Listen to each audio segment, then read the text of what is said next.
Bueno, primero que todo, muchísimas gracias por la invitación a participar. Para nosotros, para el ICA y particularmente para el programa de bioeconomía, es realmente un gusto y un honor acompañarlos. Durante los próximos 30 minutos vamos a conversar un poquito sobre cuáles son los retos de la agricultura de América Latina, por qué consideramos que América Latina y que en general el mundo tiene la obligación de ser más eficientes y más sostenibles, y de cómo la bioeconomía nos permite eso. Nos permite solventar los retos que tenemos en términos de eficiencia, pero a la vez también ser más sostenibles y ser más inclusivos. Cuáles son los avances que algunos países de la región están teniendo en esta materia, y cerrar con una parte de reflexiones finales y de la propuesta que nosotros como ICA y como Programa de Bioeconomía hacemos a la región. Vamos a empezar un poco por los retos. ¿Cuáles son los retos de la agricultura para los próximos 30 años? En términos generales podemos resumir los retos en estos tres grandes puntos. Primero, tendremos una población sustancialmente más grande, más adinerada, o una población más urbana, que eso significará que ellos tengan hábitos completamente diferentes, hábitos en alimentación, hábitos en energía, hábitos en vivienda, y todos esos nuevos consumos, esas nuevas necesidades deberán ser satisfechas en un escenario más complicado, en donde habrá más competencia y degradación de los recursos naturales. Vamos a ver uno a uno. Primero, una población más grande. Al 2050 tendremos una población de cerca de 9.700 millones de personas, cerca de 2/3 partes de esa población vivirá en las zonas urbanas y la mitad pertenecerá a la clase media. ¿Qué significa esto? Esto significa que esa población que hoy tiene menor ingreso, cuando ve sus ingresos aumentados, evidentemente va a aumentar el consumo de aquellos productos a los cuales anteriormente no tenía accesos, principalmente leche, carnes y algunos raíces y tubérculos. Inclusive se considera de que la producción de algunos rubros tendrá que incrementarse entre un 60 y un 110% para poder llegar a satisfacer las necesidades alimenticias. ¿Y en dónde pasará eso? Eso pasará en las regiones que anteriormente tenían menores niveles de desarrollo. Pero no solamente los alimentos, también las demandas de energía serán sustancialmente mayores. Por ejemplo, se espera que la demanda de China se duplique, la demanda de India aumentará en cerca de 150%. ¿Qué significará eso? Eso significará que debemos aumentar la producción de energías. De esa producción de energías, la mayor proporción vendrá de energías renovables, sin embargo, seguirá siendo todavía la minoría. La proporción de energías renovables a mediados de los 90 era de cerca del 10%, se espera que en el 2020 llegue a alcanzar cerca del 16%, todavía representa una minoría, pero en términos de crecimiento es la que tiene los mayores crecimientos relativos. Todavía las energías provenientes de recursos fósiles serán las que representen todavía la mayoría. Pero entonces, en términos generales es eso, necesitamos producir más, no solamente más alimentos, sino más energías para poder satisfacer a esa mayor demanda que tendrá, que vendrá principalmente de la parte poblacional y de la parte de ingresos. Y esa mayor producción de alimentos y de energías, como decíamos anteriormente, tendrá que ser realizada en un escenario caracterizado por mayor competencia de agua, por menor disponibilidad de suelos, por mayor degradación de los recursos naturales. Por ejemplo, el 2020 se espera que el área cultivada se reduzca en cerca de 25%. Se espera que con respecto al 2020, en el 2050, el incremento en la competencia de agua sea de 50% mayor. Se espera de que más o menos 230 millones de hectáreas de bosque se pierdan en ese momento. Tendremos eventos climáticos más extremos, más frecuentes, y como dice el panel de cambio climático, si no hacemos nada sustancialmente diferente, el aumento en las temperaturas para final de siglo podrá rondar entre 3 y 6 grados centígrados. Evidentemente un aumento de 3, ya aunque sea de 3 grados centígrados, el impacto en la mayoría de la producción agrícola de la región podría ser devastador. Entonces, evidentemente tenemos la necesidad de ser no solamente más eficientes, sino más sostenibles. Esos son los mayores retos. Tendremos que producir más alimentos, más energías, en un escenario de mayor estrés climático, con menos recursos naturales. Tendremos que ser más sostenibles y además más inclusivos. Esos son los grandes retos que tenemos por delante. Sin embargo, también hay oportunidades. ¿Cuáles son dos oportunidades que tenemos en la región? Primero, la riqueza biológica Somos la región con mayor riqueza y disponibilidad biológica de todo el mundo. Y la segunda, que tenemos una nueva frontera de tecnología de conocimiento. Vean, por ejemplo, el tema de disponibilidad de recurso biológico. América Latina tiene cerca de 1/4 parte de los bosques del mundo. Nosotros tenemos a 8 de los 15 países más megadiversos del mundo. Tenemos al 70% de las especies de mamíferos, de aves, de reptiles, de anfibios, de plantas. Tenemos cerca de 1/3 parte de las reservas de agua y cerca de 1/4 parte de las tierras con disponibilidad para incorporarse a la agricultura. Siempre se dice que África es la región que tiene mayor disponibilidad de tierras. Sin embargo, cuando uno considera la infraestructura presente en esas tierras y la cercanía a mercados, esas tierras están en nuestra región. ¿Cuál es la segunda gran ventaja que tenemos por delante? La nueva frontera tecnológica. Hoy, la tecnología, las ciencias y el conocimiento que tenemos disponible nos permite hacer las cosas radicalmente diferentes. Por ejemplo, vean este cuadro que está a la derecha. Este cuadro es un estudio que hizo la firma internacional McKinsey, en donde calcula cuál es el impacto económico de las principales tecnologías que existen, cuál es el impacto económico que van a tener en el 2025. Estos son ingresos anuales en billones de dólares. Entonces, por ejemplo, el Internet móvil consideran que puede tener un incremento en los ingresos anuales que puede rondar entre 4 y 10 billones de dólares anuales. La automatización del trabajo gracias al conocimiento, entre 5 y 7 billones de dólares anuales. El Internet de las cosas, entre 2 y 6 billones de dólares anuales. La tecnología nos permitirá hacer las cosas radicalmente diferentes a las que hacemos hoy. ¿Qué impacto tiene eso en la agricultura? Bueno, esa nueva frontera de tecnología y de conocimiento nos permitirá producir en ambientes que anteriormente creíamos era imposible, en el desierto, en el océano. Ya lo estamos haciendo. Ya en Arabia Saudita se están teniendo producciones integrales, en desierto inclusive utilizando agua salada. Nos permitirá modificar la genómica de las plantas y de los animales para hacerlas más productivas y más resistentes a plagas y enfermedades. Nos permitirá replicar los principios biológicos en el laboratorio para multiplicar los recursos sin la necesidad del recurso presente. Ya lo estamos haciendo con la carne. Ya se está produciendo carne en laboratorio sin la necesidad de la vaca. Nos permitirá tener agricultura de precisión para utilizar única y exclusivamente los recursos que el ser vivo requiere, eliminando todo el desperdicio y permitiendo ser muchísimo más eficiente.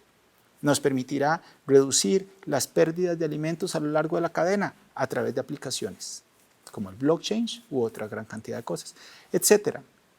Todos estos son simplemente ejemplos de lo que hoy la nueva tecnología nos permite. Nos permite ser sustancialmente más eficientes y sostenibles de lo que éramos hace 20 años. Esto siempre lo hemos querido. ¿Cuál es la gran diferencia que tenemos hoy? Que hoy lo podemos hacer gracias a esa nueva frontera de tecnología y de conocimiento. Cuando nosotros decimos, ¿por qué tenemos que cambiar? ¿Qué tan eficientes y sostenibles estamos siendo hoy? Veamos algunos datos, por ejemplo. En términos de eficiencia, en América Latina hoy se pierden 127 millones de toneladas de alimento. El 55% de las frutas y de las hortalizas hoy se pierden. Hoy son productos que estaban listos por consumo y terminan en la basura. El 40% de las raíces y de los tubérculos, el 20% de las oleaginosas, el 20% de las carnes, el 25% de los cereales. Eso habla mucho de nuestra eficiencia. Por ejemplo, veámoslo en términos de rendimientos. Rendimientos son toneladas por hectárea.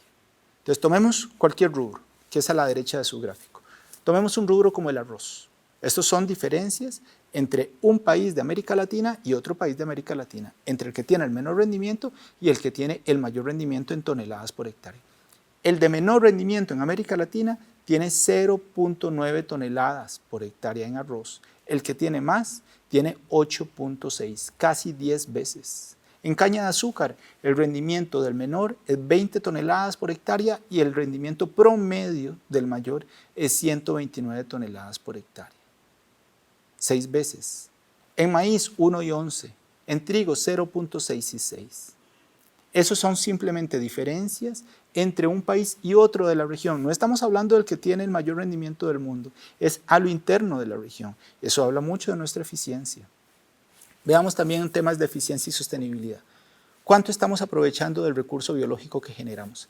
Estos datos que están ahí es cuánto representa el desperdicio de cada uno de esos rubros. El desperdicio de la cáscara de arroz representa el 20%.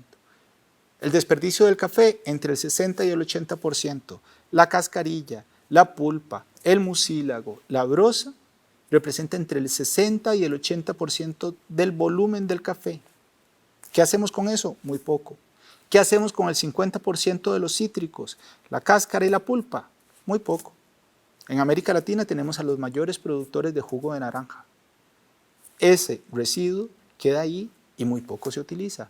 El 40% del peso de la piña termina desechado, no se utiliza. El 70% del suero de la leche termina desechado. Eso habla mucho de la eficiencia con la que hoy estamos haciendo los procesos. Aquí es donde entra la bioeconomía. La bioeconomía había sido plantada desde hace muchísimos años, desde hace más de 40 años. Ya había un rumano estadístico y economista que hablaba de que la economía, los procesos productivos tenían que maximizar el proceso biológico, tenían que fundamentarse en el proceso biológico. Eso es exactamente bioeconomía. Posteriormente a eso, bueno, la Unión Europea es quien más ha trabajado en estos temas, como lo vamos a ver un poco más adelante. Inclusive la OCDE ha tenido también una posición alrededor del tema, y más recientemente se ha conformado un grupo mundial, el Global Bioeconomic Council, que ha tenido una posición y quien ha dictado más o menos los desarrollos conceptuales y metodológicos alrededor del tema. Nosotros como ICA entramos a esto hace poco más de un año, hace año y medio, y esta es la concepción que nosotros tenemos. ¿Qué entendemos nosotros como bioeconomía? Es la utilización intensiva de los conocimientos sobre los recursos, procesos, tecnologías y principios biológicos para la producción sostenible de bienes y servicios en todos los sectores de la economía. Aquí no estamos hablando de agricultura, estamos hablando de todos los sectores de la economía. Veámoslo un poquito más en detalle. ¿Qué es lo que nos presenta la bioeconomía? La bioeconomía lo que nos presenta es la posibilidad de utilizar esa nueva frontera de conocimiento y de tecnología, todas esas ciencias biológicas, esas ciencias agrícolas, esas ciencias de materiales, esa biotecnología, esas TIC, todas esas nueva frontera de tecnología y conocimiento, ¿para qué? Para utilizar en mayor medida el recurso biológico. ¿Qué es el recurso biológico? El recurso biológico son los cultivos, es la ganadería, es el sector forestal, es la biodiversidad, es la pesca, etc. Utilizar todo ese recurso biológico para producir alimentos, bioenergía, biofábricas, bioturismo, es decir, aprovecharlo al máximo. Pero ojo, la bioeconomía no solamente permite utilizar ese recurso biológico, sino también el principio biológico, es decir, a lo que está a la derecha del gráfico que ustedes están viendo en pantalla. ¿Qué son los principios biológicos? Los principios biológicos son todas las reacciones físico-químicas que utilizan los recursos biológicos para su alimentación, su multiplicación, su limpieza, etc. Estamos hablando de la fotosíntesis, de la digestión, de la fermentación, de la pigmentación. Todo eso tiene grandes aplicaciones en la industria. Entonces, eso es la bioeconomía. ¿Cómo utilizamos esa nueva frontera de ciencia, de tecnología, para utilizar más eficiente, más intensiva y más sosteniblemente, no solamente el recurso biológico, sino también los principios biológicos en la producción de todos los bienes y servicios que como sociedad necesitamos? ¿Qué permitiría si nosotros utilizamos todo el recurso biológico y todo el principio biológico de una manera más eficiente y sostenible? ¿Qué nos permitiría? Primero, nos permitiría tener mayores ingresos, ser más competitivo, tener modelos de negocios más rentables alrededor de la agricultura y de los territorios rurales. ¿Por qué? Porque estamos utilizando ese 40% que hoy desaprovechamos, ese 60% que hoy desaprovechamos. Estamos aprovechando al máximo el recurso biológico que tenemos a lo interno. Entonces ahí hay un tema de negocio. Segundo, ¿qué permitiría? Permitiría generar mayores oportunidades en los territorios rurales. ¿Por qué? Bueno, porque como dicen algunos colegas nuestros, la biomasa viaja mal. Mucha de esa biomasa que hoy no utilizamos, mucho de esa cáscara de los cítricos, mucho de ese desperdicio del café, mucho de eso no puede ser transportado largas distancias para ser transformado. Requiere ser transformado y agregado de valor en el territorio donde se encuentra. Entonces requerimos movilizar la inversión a ese territorio rural, que es donde la biomasa se encuentra. Entonces vamos a posibilitar nuevas opciones para los ahí presentes. Entonces por eso es que decimos que permite nuevas posibilidades para otros actores fuera de la agricultura. Y por último, va a permitir descarbonizar y apoyar los objetivos ambientales. ¿Por qué? Porque estamos generando productos a partir de recursos biológicos que antes tenían origen fósil. Bioenergías, bioplásticos, etc. ¿Cuáles son las formas de aprovechamiento de la bioeconomía? Bueno, nosotros en el ICA, simplemente como para ordenar conceptualmente el tema, las dividimos en estas 6. Primero, es posible hacer aprovechamientos de los recursos de la biodiversidad. Es decir, utilizar esa nueva tecnología, esa nueva frontera del conocimiento para descubrir y domesticar biodiversidad local y transformarla en productos de mayor valor agregado. Eso lo vamos a ver ahorita. Segundo, es posible realizar prácticas que incrementen la eficiencia ambiental a la vez que aumentan la productividad. Eso es la ecointensificación. Ahí estamos hablando de agricultura de precisión, de manejo de suelos, de bioinsumos, de agricultura orgánica, de bioreguladores, por ejemplo. Tercero, es posible utilizar esa nueva frontera de tecnología y conocimiento para hacer aplicaciones de la biotecnología en el sector. ¿De qué estamos hablando ahí? Estamos hablando de utilizar aplicaciones o de hacer aplicaciones biotecnológicas para el desarrollo de nuevas variedades vegetales, más resistentes, que tengan mayor vigor de crecimiento, más resistentes a plagas y enfermedades, o aplicaciones biotecnológicas para el diagnóstico y tratamiento de enfermedades, tanto vegetales como animales, por ejemplo, o biotecnología ambiental, la que se utiliza, por ejemplo, para bioremediación de suelos, para tratamientos de residuos, o biotecnología para la generación de alimentos funcionales. Esa, por ejemplo, es la tercera. La cuarta, ¿de qué estamos hablando?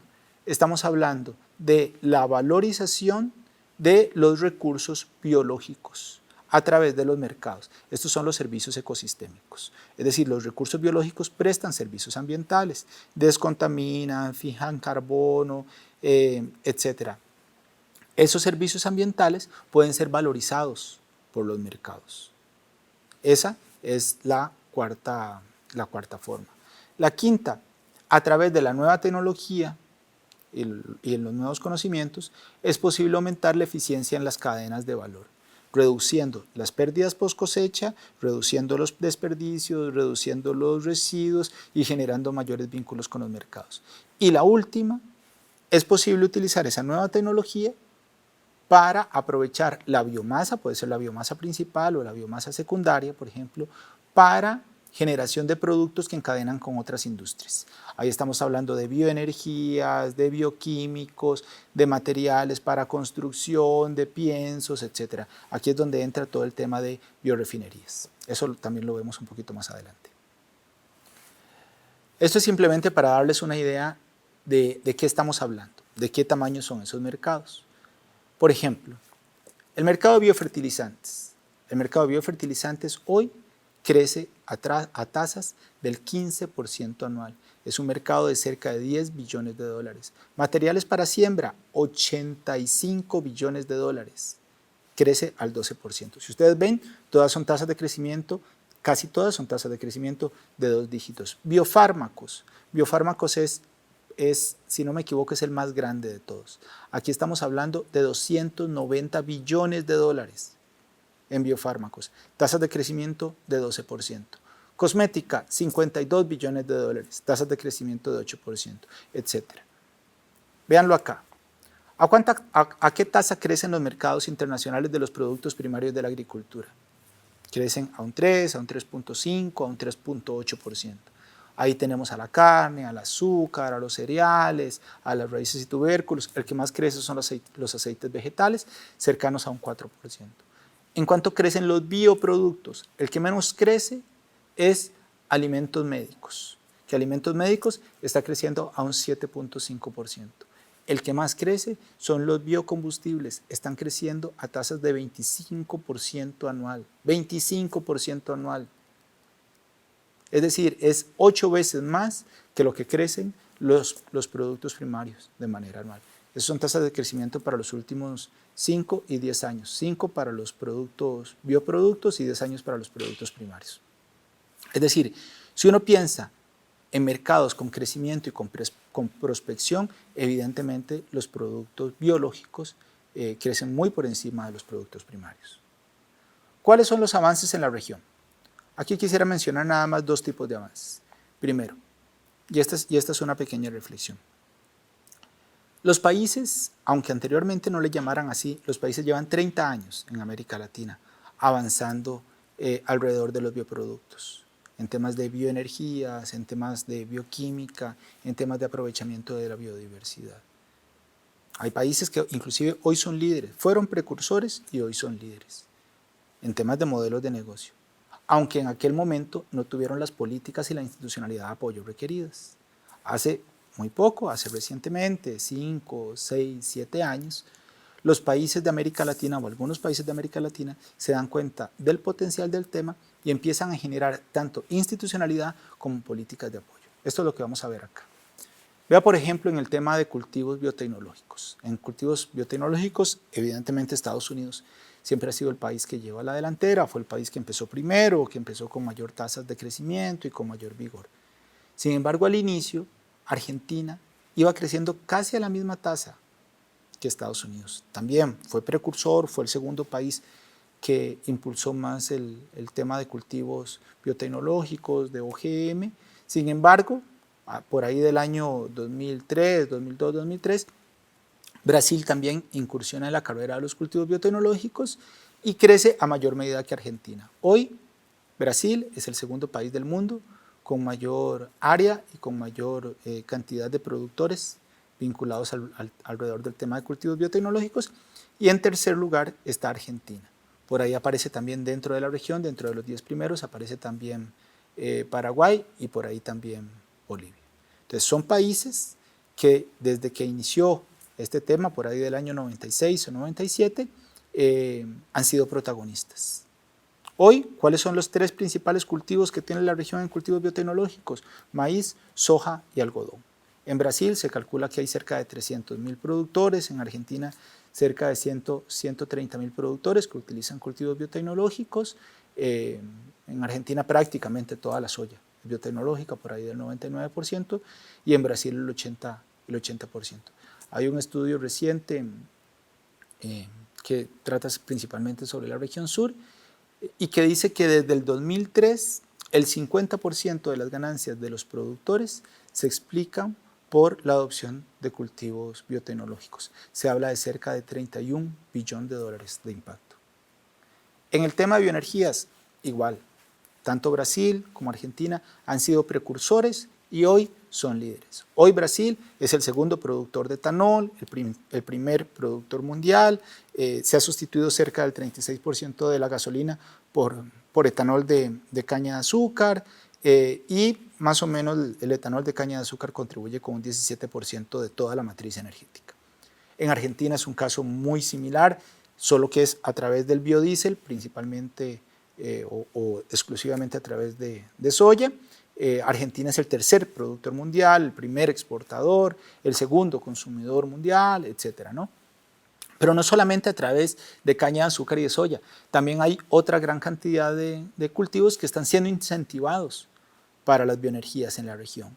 Por ejemplo, Argentina está generando energía a partir de desechos agrícolas. En Chile se está utilizando cultivos que sean ricos en lignocelulosa y también se están utilizando algas. Colombia está incentivando la producción de oleaginosas para la producción de bioenergías. En Ecuador se están utilizando las algas y el piñón. Este es un proyecto que nosotros como ICA hemos impulsado. El piñón era un producto que estaba utilizado principalmente para cercas vivas. Hoy en Galápagos son bastante más autosuficientes energéticamente gracias a una biorefinería de piñón que inclusive estamos entrando también en algunos otros productos químicos y cosméticos. En Perú se está incentivando la caña brava, el bambú, el piñón, la higuerilla. Entonces, aunque no existieran inicialmente políticas e incentivos específicos para este tipo de modelos de negocio, La región ha sido precursora y hoy es líder. Igual en química verde, por ejemplo. Hoy Brasil es potencia mundial en química verde.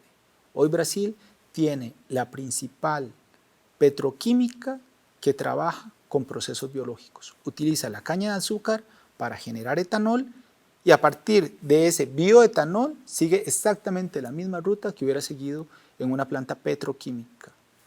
Braskem es la mayor productora de polímeros vegetales del mundo.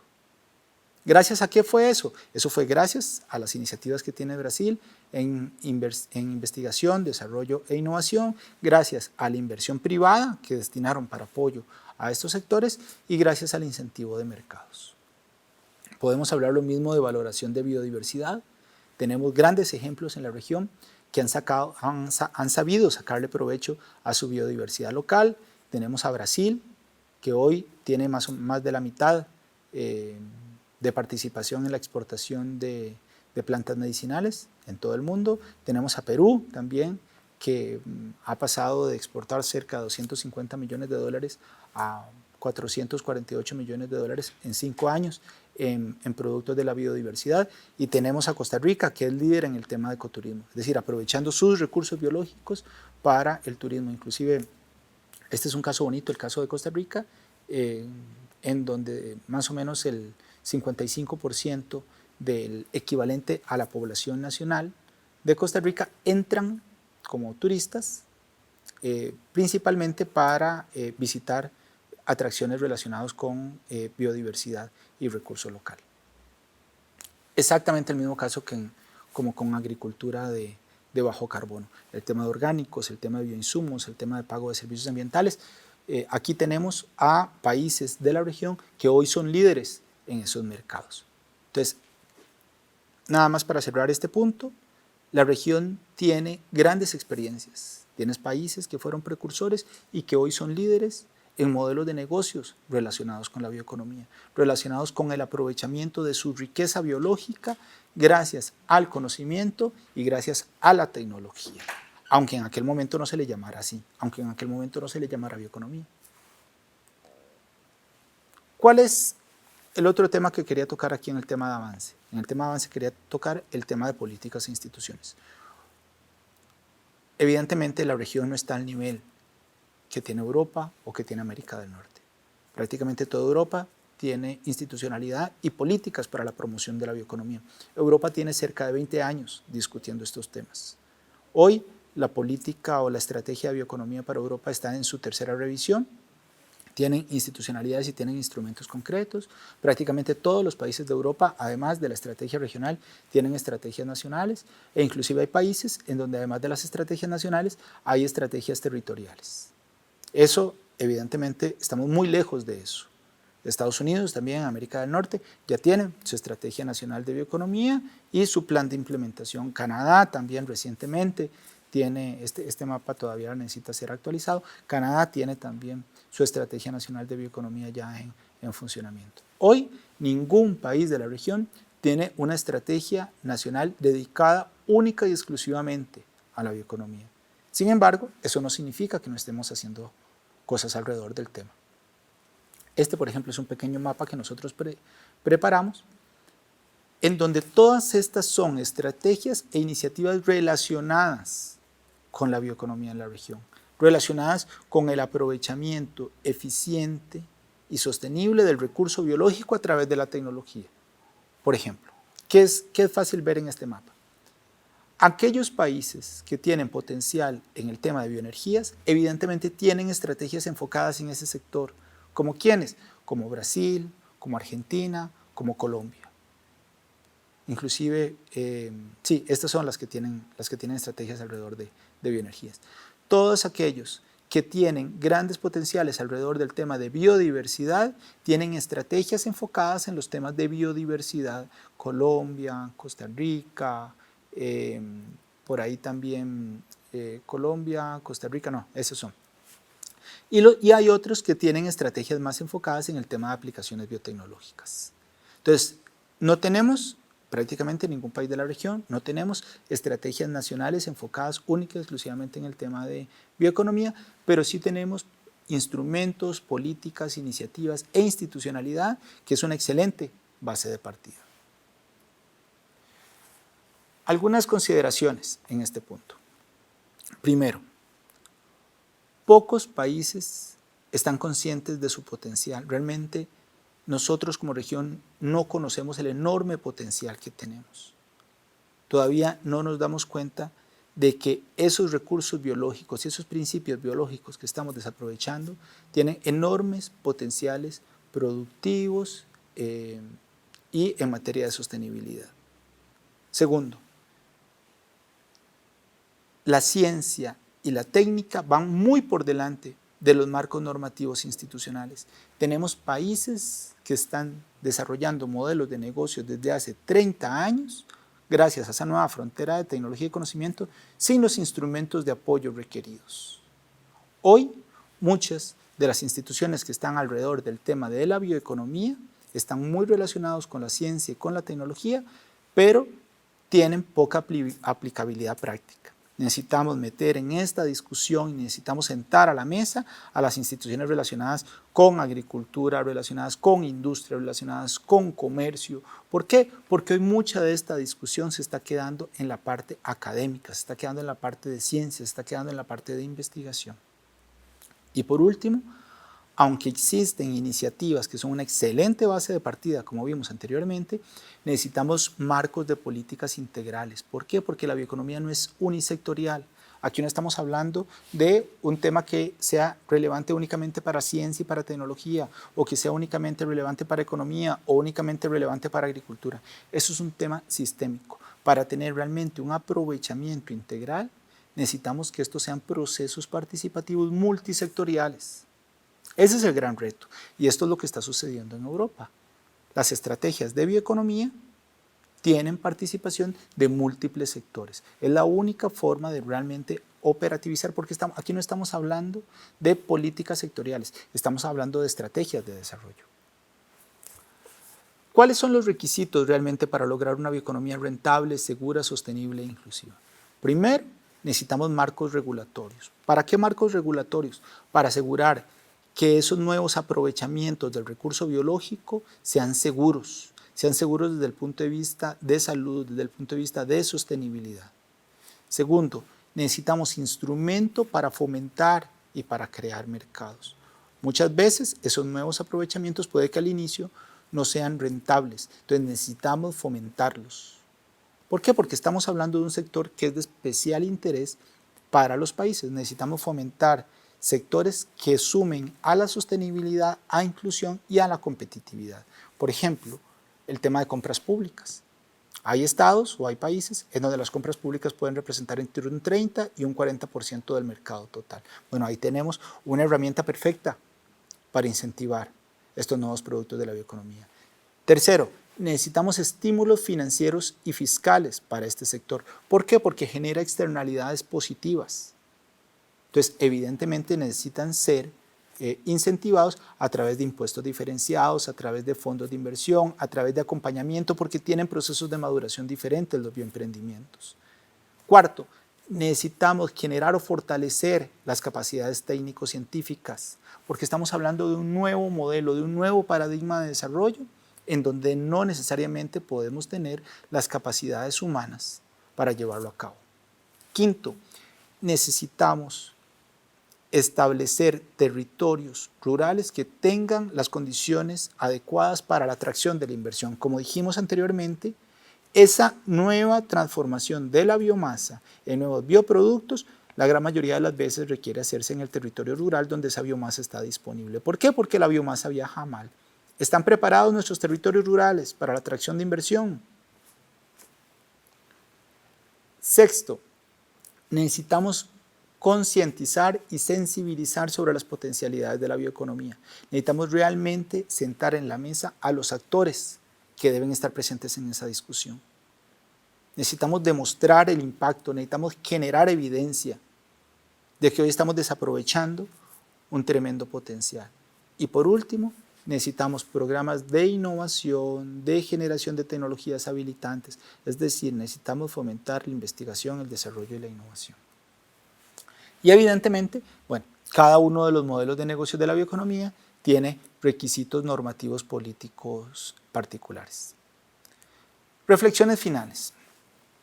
Se nos presenta un nuevo escenario caracterizado por una población creciente, una población con mayor ingreso, una población más exigente, en donde debemos aumentar sustancialmente la producción de alimentos, de energías. Y tenemos un enorme reto, que eso lo debemos hacer en un escenario caracterizado por mayor competencia de recursos naturales, degradación, impacto del cambio climático, eventos extremos. América Latina, como región, tiene un rol protagónico que cumplir. ¿Por qué? Porque tenemos una gran disponibilidad de recursos naturales, porque tenemos una enorme riqueza biológica. Estamos llamados a ser líderes y tenemos una enorme ventaja. Tenemos una nueva frontera de tecnología y de conocimiento que nos permite aprovechar eso que tenemos en abundancia, esa riqueza biológica que tenemos en abundancia y que hoy estamos desaprovechando. Eso es la bioeconomía. Es un modelo para aprovechar esas potencialidades que tenemos. Pero aquí no hay recetas únicas. Cada país, cada territorio requiere construir su hoja de ruta. Aquí no todos vamos a hacer bioenergías, no todos vamos a hacer bioproductos, no todos vamos a vivir de servicios ecosistémicos. ¿De qué depende de eso? Depende de las características que cada país y cada territorio tenga. Aquellos países que tengan biodiversidades específicas, infraestructuras específicas, mercados específicos, capacidades técnico-científicas específicas, esos podrán aprovechar unas vías y otros podrán aprovechar otros. Aquí necesitamos construir trajes a la medida, de acuerdo a las particularidades y a los recursos y limitaciones que tiene cada país y cada territorio. Ahí es donde nosotros como ICA estamos convencidos de que podemos apoyar. ¿Qué estamos haciendo desde el programa de bioeconomía? Y aquí para cerrar. Primero, nosotros estamos apoyando en la generación de evidencia, de difusión del concepto, de la sensibilización y de la formación de capacidades. Como les decía anteriormente, nosotros necesitamos convencer a los actores de que tenemos un enorme potencial que estamos desaprovechando y que está en nuestras manos aprovecharlo, que está en nuestras manos generar estrategias, políticas y modelos de negocios para realmente ser más productivos, más competitivos, más sostenibles y más inclusivos. Necesitamos construir hojas de ruta que se adecúen a las características de cada uno de los países y territorios de la región. Eso estamos haciendo. Necesitamos fortalecer los marcos normativos y políticos para viabilizar esos nuevos modelos de negocios de la bioeconomía y no solamente para viabilizarlos, sino para hacerlos seguros, para hacerlos sostenibles y para hacerlos inclusivos. Ese es nuestro tercer área de trabajo, el fortalecimiento de normativas, regulaciones y políticas. Y por último, ¿para qué es todo eso? Bueno, para generar modelos de negocios que realmente operativicen ese potencial que tenemos. Este es nuestro papel como ICA. Realmente muchas gracias, ha sido un placer estar con ustedes y desde el ICA, como siempre, estamos a la orden para todo el apoyo y mucha suerte con el resto del seminario. Bueno, muchas gracias.